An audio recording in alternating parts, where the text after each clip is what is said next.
તો વૈષ્ણવને પ્રસાદ લેવડાવવાનું કેટલું મહત્વ છે.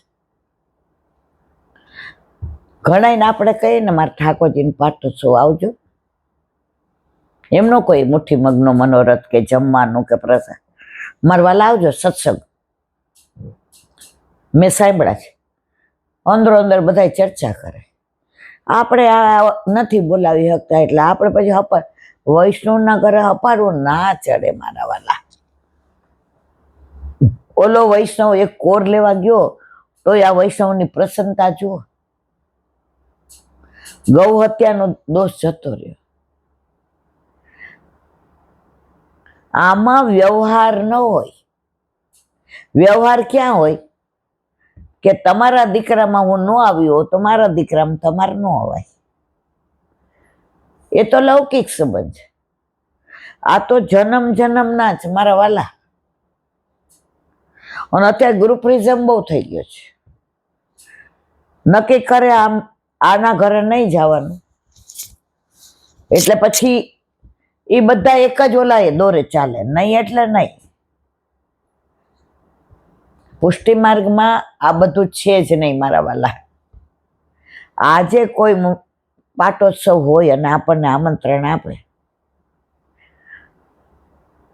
તો એમના ઠાકોરજી તો રાજી થાય, આપણી ભેગા આપણાય આવે અને સત્સંગમાં આનંદ કરીએ. વૈષ્ણવમાં દ્વેષ ન રખાય. એમાં એવું ન હોય અમે નથી બોલાવતા તો તમારા ઘરે ન આવીએ. આમાં અમે ને તમે હોઈએ જ નહીં.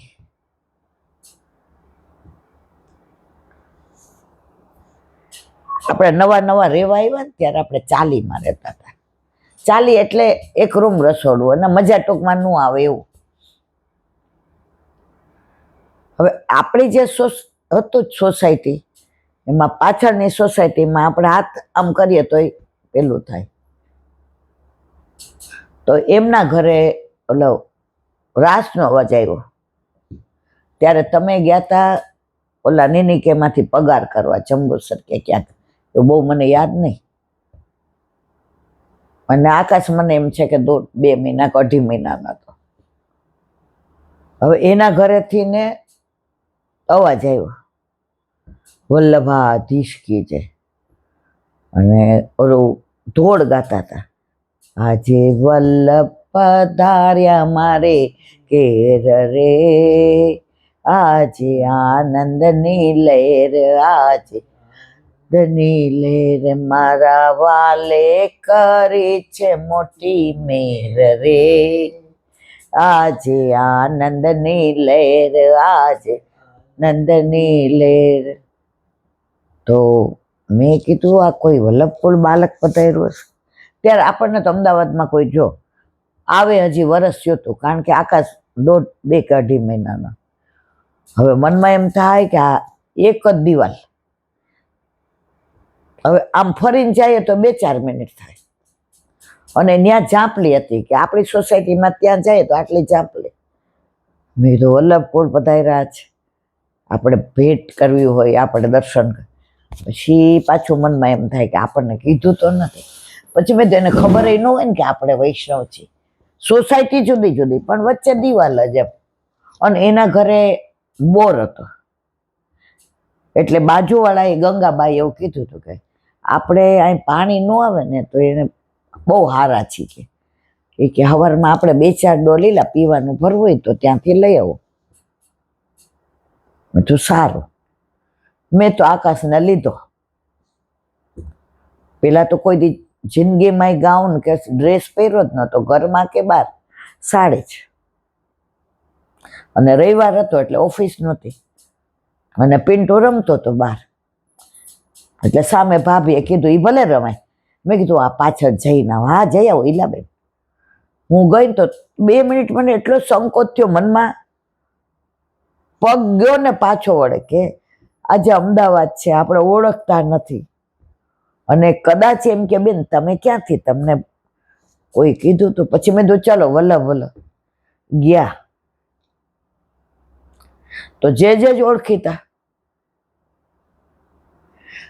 અરે ઇન્દુ તું અહીંયા, અને મારા તો બારે મેઘ ખાંગા થઈ ગયા. મન તો હરખનું એટલું રડવું આવે એટલું. એટલે ઓલા બેન કે લે તમે પાછળ રહ્યો છો ઈ છે ને, એ કે ગંગાબા મને કહેતા હતા કે આ બેન પોસ્ટ ઓફિસમાં છે ને, આ કાટલોડિયામાં છે ને, એમ કે અહીંયા ભાડે રહેવા આવ્યા છે. મેં કીધું હા આવો આવો મારા વાલા. પેલા તો આપણે ક્યાં ખુરશીની જરૂર હતી. આકાશે મારા હાથમાંથી લઈ લીધું, જે જઈએ ને વહુ જઈએ. હું તો આમ આમ માની ન શકું. અને પછી તો જે હીચ ને કીચ ને જે પછી તો જે વચનામૃત કર્યા છે, ત્યારે એમણે વચનામૃતમાં મેં કીધું જે આમને ખબર ન હોય ને એટલે મને ઇન્વાઇટ નહોતી કરી, પણ વલ્ભાધીશકી જે બોલ્યા અને આજે વલ્લભ પધાર્યા મારે ઘેર, એટલે મને સંકોચ થતો તોય આવી. તો વચનામૃત કર્યા કે ભજનમાં આમંત્રણની રાહ નહીં જોવાની, ભોજનમાં આમંત્રણ વિના જવાનું નહીં. અને ભજનમાં આજે તું ના આવી હોત તો ગુમાવત કોણ? આ તો ઠીક છે તને સમજુબેનને લીધે હું ઓળખું છું.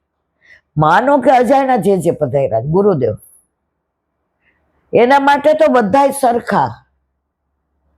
અને વૈષ્ણવને ઘેર વૈષ્ણવ જાય ને, આજે આમનો મનોરથ સફળ થઈ ગયો, તને કીધા વિના તું આવી. ઓલા મંદાબેન તો આંખમાં પાણી આવી ગયા. પછી જે સરાહના કરી મારી બાની, એ કે આવા ભગવદીયના દીકરી છે. મેં કીધું પણ જે અમે હજી કાંઈ એવું, તો કે તાર ગળામાં કંઠી છે તો અન્યાશ્રય કરતી નથી. ધીમે ધીમે આગળ વધાય. હવે પરાકાષ્ઠા ક્યાં આવી કે બધું ધૈર્યું હતું, જે કીધું હવે અમારે વિજય થવું પડશે, અમારા ઠાકોરજી રાહ જોતા હોય. ને પછી આપણે તો ત્યાર પૈસા જેટલા 10 રૂપિયા હતા પેટ ધરી, કારણ કે સ્થિતિ જેવી હતી, 3 કપડે ઘરમાંથી નીકળી ગયા હતા. પછી હું તો જેવું બહાર નીકળી આકાશને લઈને, ઓલા બેન આવ્યા, આકાશે મારા હાથમાં મારા એ કે ગળા ના આપ. મેં કીધું કાંઠિયાવાડી હોય એમ જ કે ગળા ના આપ. મેં કીધું ના બેન, હું જેનું જે અધરામૃત છે મને સેજ આપી દો, મારા બાબોય રમે છે. મેં તો એના પપ્પા ગયા છે ને એ અત્યારે, એ બધા અહીંયા આવશે, હવે જવાય જ નહીં. પિન્ટુ આવ્યો, તમે આવ્યા જંબુસરથી, અને ત્યાં બધાએ પ્રસાદ લીધો. અને ત્યાર પછી કેવો સંબંધ બંધાણો કે એમના ઘરે 8 એમની સેવાના. આપણા ઘરે તો પ્રભુ નહોતા પધાર્યા.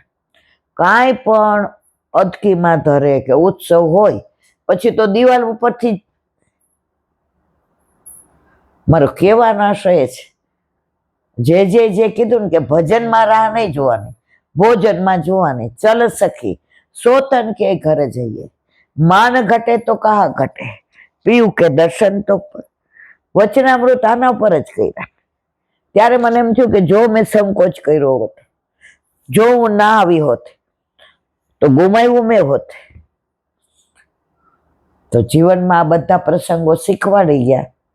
વૈષ્ણવનો સંગ થાય તન મન ના દોષ જાય, વૈષ્ણવનો સંગ તન મન ના દોષ, મિથ્યા પ્રપંચ મારા જાય ટળી, મિથ્યા પ્રપંચ મારા જાય ટળી, માગું એટલું શ્રી વલ્લભને શરણે જઈએ, રહીએ આનંદમાં વલ્લભને શરણે જઈએ, રહીએ.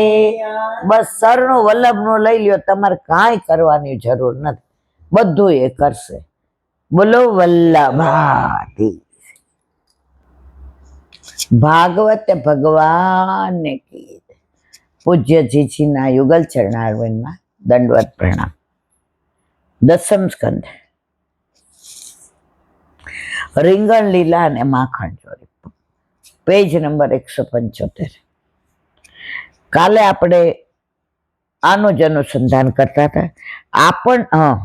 ભગવાન કહે છે મને એની સામે ધરી દો, જેમ જેમ તેને મારો ડર વધતો જશે તેમ તેમ તે નીકળતી જશે. કોણ? ઓલી માયા ગરી ગઈ છે ને અંદર ધુતારી, જે નીકળતી નથી, સંસારી માયા. તો જે શબ્દો કેટલા વાપરે કે મને એની સામે ધરી દો એટલે ઘરમાં ઠાકોરજી પધરાવી લ્યો. રોજ સન્મુખ થશો ને તો ઓલીને નીકળતા બીક જ લાગે, નીકળી જ જાય. આજે નાના હતા ને બા કાકા ક્યાંય ગયા હોય ને તો રાજી, આપણે આ જે કરવો એ કરવાનું. ગુરુ ગયા ગોકળ ને પાછળ થઈ મોકળ. હવે બા કાકા આવી જાય એટલે સાંજે પાછા વ્યવસ્થિત ડિસિપ્લિન. પેલા ઓલા બીના ખાવતું તો બુધવારે ગયા હોય તો રાજી થાય કે આ તો મેળ પડી ગયો.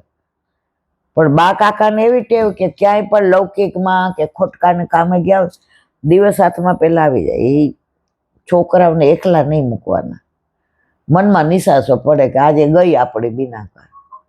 તો એ લોકો આવે ને એટલે પાછા જે સતર્ક થઈ જઈએ. ઓલી જે સ્વતંત્રતા હોય ને, સ્વતંત્રતા નહીં સ્વચ્છંદતા. હવે અમારા ઘરમાં બહારનું કાંઈ આવે નહીં. તો એકવાર બા કાકા ગયા ને એટલે મેં કીધું આપણે ઓલા તીખા ગાંઠિયા લાવીએ બહારના. હવે અમારા ઘરમાંથી કોઈ ક્યારે લેવા જ ન જાય. હવે ઓલા હંસાબેન બાજુમાં લક્ષ્મીવાડીમાં ટીચર, જેવા બહાર નીકળે ને પેલા કેવા જબલા હતા, પેલા તો કાગળમાં બાંધી દેતા અને આપણે થેલી લઈ જવાની. હવે એઠી થાય એટલે ધોવી પડે ને મારી બા તો મારી નાખે. એટલે મને કે થેલી લઈને ક્યાં જશે? હવે સારું મનમાંથી નીકળી ગયું તીખા. મને કે હે સમજુબેન નથી લાગતા. મેં તો એ બાપા મરી ગયા. માનસો નહીં પાછા આવ્યા કે આ કહી દેશે તો. એમ પ્રભુ ઘરમાં પધારે ને પછી તમારા મનમાંથી ધીમે ધીમે વેર વૃત્તિ જતી રહે, ઈર્ષા વૃત્તિ જતી રહે, કોઈનું ખરાબ કરવાનું મન ન થાય. આ આપણા પ્રભુનો પ્રભાવ છે. પણ શરત એટલી, પ્રભુ કે ઘરમાં આવવા દે તો બધું થાય ને. ઘણા બાર જાપે ઉભા વાતો, આપણે કઈ આવો મોડું થાય કલાક. હવે ભાઈ મારાથી ઊભું નથી રહેવાતું. પ્રભુ કે ઘરમાં આવવા દે. પછી ખાतिर કર લે નહીં ગુજરિયા, રસિયા ઠાડો તેરે દ્વાર. તારા દ્વારે ઉભો છે, એકવાર આવી બ્રહ્મ સંબંધ લીધો એટલે દ્વારે આવીને ઉભા રહી ગયા કે હવે અંદર આવવા દે. આપણે કઈ નાય. જો અંદર આવી ગયા તો ઓલી ધુતારી વિદ્યા અંદર બેઠી છે ને એ ઊભી નહીં રહે, ઊભી પૂછડીએ ભાગશે. ભગવાન કહે છે મને એની સામે ધરી દો. જેમ જેમ તેને મારો ડર વધતો જશે તેમ તેની મેળાઈ નીકળી જશે. કોઈ જબરા માણસને રાખો તો ભાડવાતને ઘર ખાલી કરવું પડે. જુઓ આ જીજીના જીવનમાં આ બધું એમનામાં કાંઈ અનુભવ્યું નથી, પણ વૈષ્ણવને કેટલા નજીકથી એમણે સમજ્યા છે કે આવા આવા કિસ્સા બધા વૈષ્ણવની હારે બને. અને લૌકિક દાખલા આપે તો જ સમજાય, નહીતર આપણે બધા છે ને લૌકિક લોકો છીએ એટલે લૌકિક દાખલા દ્વારા જ સમજાય. ઘર ખાલી કરાવવું એ કાચા પોચા માણસનું કામ નથી. આપણે બધા ભાડવાતના ઘરમાં રહીએ છીએ પણ પોતાનું કરીને કેવા બેસી ગયા છે. હવે અંત સમય આવે ત્યારે ખાલી કરવું પડે એવું આકરું લાગે ને, પણ એની પેલા જ સમજી જાય કે ભાઈ આ ભાડાનું છે,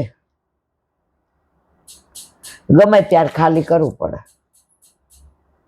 ભાડાના ઘરમાં રહેતા હોય ને તો આપણે બધું આમ તૂટી ગયું હોય તો હરખું ન કરે.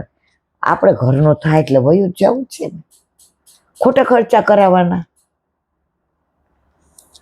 આપણે ત્યાં રહેતા હતા તો ઓલી બારી તૂટી ગઈ હતી તો વરસાદના બોછાર આવે તો આપણે ત્યાં ઓલું પ્લાસ્ટિક નાખી દીધું હતું કે ભાઈ હારું પૈસા ભેગા ત્યાં નથી ને ઘરનું ઘર લીધું નથી. અને પ્રભુ અષાઢ મહિનામાં ઘરે પધાર્યા અને ધનતેરસે તો મસ્ત આમ અફલાતૂન 2 ફ્લેટ ભેગા કરેલા. તો આ બધા આપણે ભાડાના ઘરમાં છીએ તો એવું રાખીએ છીએ ને કે અહીંયા જ અમરપટ્ટો લખાવીને આવ્યા છીએ. જેમ જેમ આપણા મનમાં મોહનજીનું નામ અને રૂપ પ્રવેશતું જાય, તેમ તેમ ઘર જમાવીને બેઠેલી માયાને મનરૂપી ઘર ખાલી કરવું પડે. તે વખતે ગજગ્રાહ ચાલે છે, વ્યગ્રતા ચાલે છે. એકાંતમાં આપણે પ્રભુનું સ્મરણ કરવા બેસીએ ત્યારે માયા વધારે ઉપદ્રવ કરે. જો આપણે બે છીએ તો સત્સંગનો આનંદ આવે. એકલા પુસ્તક વાંચતા હોય તો મન તો ક્યાંનું ક્યાંય આંટા મારી આવ્યું હોય. એટલે જ વલ્લભના બધી માનસિક રોગોના નિષ્ણાત મારો વાલો, કે નિવેદનમ તો સ્મર્તવ્યમ સર્વથા તાદ્રસૈજન. સત્સંગ કરવો હોય તો એકની સામે એક જોઈએ, સ્મરણ કરવું હોય તો મનમાં કરો. શ્રી કૃષ્ણ શરણમમાં બોલતા હોય ત્યાં મન તો ક્યાંય પહોંચી ગયું હોય.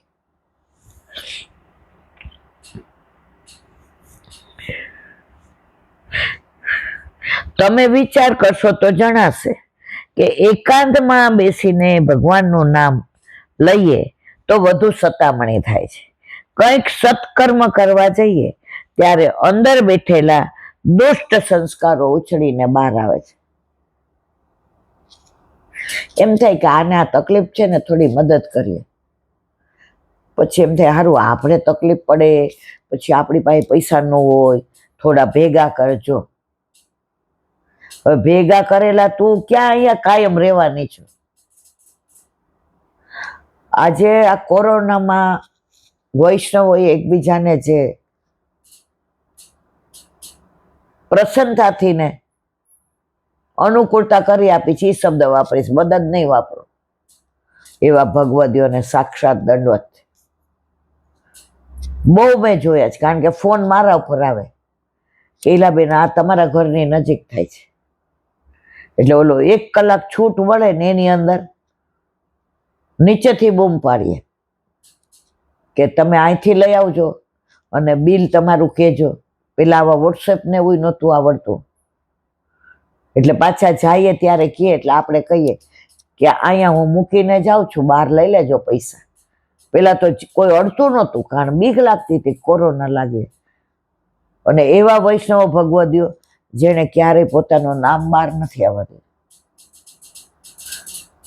એક ભગવદી એને એટલું બધું, તો એ મને એવું કહેતા હતા કે ઈલાબેન, એ તમારા બેનપણી તો રોજ 5 પાતર પાડતા હતા, લોકો તો 1 દિવસ શીખે. આમણે 1.5 વર્ષ પાતર 5 રોજ પાડી. આમને કહેવાય ભગવદીય. આપણને પ્રશ્ન થશે કે એકાંતમાં માણસનું મન વધારે કેમ ભટકે છે? મન અતિ સૂક્ષ્મ છે. તે સૂક્ષ્મ હોવાથી જલ્દી એક પછી એક એમ અનેક વિષયોને ગ્રહણ કરે. આપણે એકલા હોય તો તમે જોજો, તે દિવસે અમે આ કાન બતાવવા ગયા ને મોડું થયું, તમે એકલા હતા, 3 વાર ફોન આવ્યો, હવે આવી જાવ, કેમ હવે પછી. માણસ એકલું હોય ને તો એ ભગવત સ્મરણ ન કરી શકે, એને વિચારે જ આવે અને ભટકે મન. મનનો બીજો સ્વભાવ એ છે કે એક વસ્તુને ભોગવ્યા પછી તરત જ તૃપ્ત થઈ જાય છે, પરિણામે નવું નવું શોધવા જાય છે. આજે પહેરેલું કપડું રોજ રોજ પહેરવું નહીં ગમે. હાવ સાચી વાત. જીજી જાણે માનસિક રોગના નિષ્ણાત હોય ને એમ બધું કીધું છે. શરીરને તો જે પહેરાવીશું તે પહેરશે. શરીર કોઈ દિવસ ફરિયાદ કરવાનું નથી, પરંતુ મન તરત જ ફરિયાદ કરશે. રોજ એકનું એક પહેરવાનું અમારે.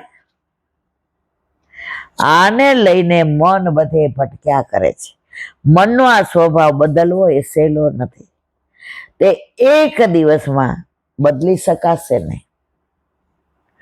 એક દર્દીને ટીબી થયો હતો. તેણે ડોક્ટર પાસે જઈ 1 ઇન્જેક્શન લીધું અને બીજા દિવસે ફરિયાદ કરી, કામ મને સારું નહોતું, કાલ તો ઇન્જેક્શન લીધું. ડોક્ટર આવા દર્દીને બીજું શું કહે? મન વ્યગ્ર તો રહેવાનું જ, છતાં વારંવાર તેની પાસે જો આપણે હરિનામનું આવર્તન કરાવવાની ટેવ પાડીએ તો ધીરે ધીરે મન એકાગ્ર બને છે, એમાં કોઈ શંકા ને સ્થાન નથી. બોલો વલ્લભા. વ્રજ વિહાર. નવનીત પ્રિય શાસ્ત્રીને ભગવત સ્મરણ. આ વાંચીએ એટલે વ્રજ ને લીલી પરિક્રમા ને પાલ ને સવારમાં 3:30 વાગ્યા ગરમ ડોલ લઈને પાણી લઈ આવવાનું ને ચા ને પછી જલ્દી જલ્દી નાઈને ઠાકોરજીનું દૂધ લેવા જવાનું ને પ્રભુને જગાવ, આમ બધું યાદ આવવા માંડે પાલમાં. હવે તો આ પાલમાં પેલું ટેબલ ને બધું આપે ઠાકોર. 1997 તો ખાલી અમારે નીચે પાટલો જ. એમાં ઓલા જે હોય ને એ પાછા બીવડાવે રાતના, ખાસ મને, હું ફટ્ટું હતી. એ કે આ ખેતરાવ જમીન રહી ને બીટ્યા 97 નાની બહુ 40ની પરણ, એટલે અહીંયા સાપ બહુ નીકળ્યો. એ કે એટલે આ પટ્ટા પર હોતી હોય ને તો ધ્યાન રાખજે. અરે આખી રાત ઊંઘ ન આવે. અને અમે જે વૈષ્ણવ ભેગા રહ્યા હતા એ તો હુતા ભેગા જ નસકોરા ઢળે. અને મને નાનપણથી 9મા ધોરણથી ઘડિયાળની ટેવ, એટલે ઘડી ઘડી જો કેટલા વાગ્યા. તો એક એક પ્રસંગ, એક એક દિવસનો વ્રજનો, ઘરે આવીએ ને પછી ભૂલે. વ્રજ મોહે બિસરત નાહી, ઉધો ઠાકોરજી ન ભૂલાય તો આપણને ભૂલાય. વ્રજ કે બિરહી લોગ બેચારે, ઠગે સે રહી ગયા, ઠાકોરજી ઠગીને વયા ગયા.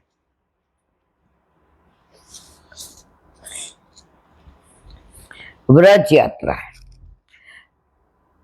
ગોસ્વામી શ્રી પુરુષોત્તમજી ખ્યાલવાળાએ સુંદર વ્રજ યાત્રા ગાય છે. બને તો આપણે બધા જો કેટલું આપણને એમ થાય સુંદર વત્તા વહુજીનું ચિંતનનું ધોળ, પછી સર્વોત્તમ સ્તોત્ર, યમનાષ્ટક, પછી બધું બધા કે, પણ જેટલું આપણાથી શક્ય હોય એટલું. ઠાકોર જેવું નથી કે જો આ દેહ છે ને એ આપણું સાધન છે, એ બગડશે ને તો સેવા કરવાનો આનંદ નહીં આવે. ત્યાં ગૌશાળામાં એક બેન આવ્યા હતા ને તો એ રોજ બીડા ધરાવે ઠાકોરજી, રોજ છે, એક બી દિવસ નહીં. હવે સવારે એનો ઓલો માળી આવે ને એ પૂછે, બા શું લાવવું છે? એટલે કે ગુલાબ ને મોગરો ને પાન. એટલે દર 3 દિવસે. હવે એ દિવસેનું માળી નહોતો, વરસાદ ભયંકર આવ્યો તો પાન નહીં. હવે એને મનમાં વ્યથા થાય કે હવે શું કરું. 1 મિનિટ તો એને એમ થયું છત્રી લઈને પડી કે ક્યાંક મારો પગ લપટી જાય, ક્યાંક પાણી આટલું બધું હોય ને ખાડો હોય. એ દિવસે એને ચોરી ધરાવી. કે એલાબેન હાંજ સુધી આ મન વ્યગ્ર રહ્યું. પછી જાણે એ કે ઠાકોર જેમ કહેતા હોય ને, માં આજે મારે પાન નહોતું બીડું, મારે આજે ચોરી જ લેવી હતી. એટલે અતિ દેહને અત્યાગ્રહ નહીં કરવાનો, પ્રભુના તત્સુખનો વિચાર જરૂર કરવાનો. પણ હવે એમાં ગયા હોય, આટલું પાણી હોય ને પડી આખડી જાય તો આ દેહથી ને પછી સેવા ન થાય.